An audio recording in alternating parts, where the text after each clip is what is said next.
വിഹകം എന്ന വാക്കിന്റെ അർത്ഥമെന്ത്? Answer C, പക്ഷി. പ്രത്യേകം എന്ന പദം പിരിച്ചെഴുതുന്ന രൂപം. ആൻസർ ഡി, പ്രതി പ്ലസ് ഏകം. സ്വാശ്രയം എന്ന വാക്കിന്റെ വിപരീത പദം. ആൻസർ ബി, പരാശ്രയം. താഴെ കൊടുത്തിരിക്കുന്നതിൽ ശരിയായ വാക്യമേത്? ആൻസർ സി, ഏകദേശം 1000 പേർ സമ്മേളനത്തിൽ പങ്കെടുത്തു.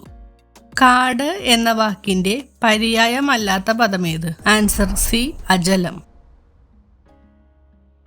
അവതാരകൻ എന്നതിന്റെ സ്ത്രീലിംഗ രൂപമെന്ത്? ആൻസർ ബി, അവതാരക. അമെൻഡ്മെന്റ് എന്ന ഇംഗ്ലീഷ് പദത്തിന് തുല്യമായ മലയാള പദമേത്? ആൻസർ ഡി, ഭേദഗതി. ഭഗീരഥ പ്രയത്നം എന്ന ശൈലിയുടെ അർത്ഥമെന്ത്? ആൻസർ ബി, അതികഠിനമായ പ്രവൃത്തി. ശരിയായ രൂപമേത്? ആൻസർ ഡി, ജഡം. മനസ്സ് എന്നതിന്റെ പര്യായ പദമേത്? ആൻസർ സി, മതി.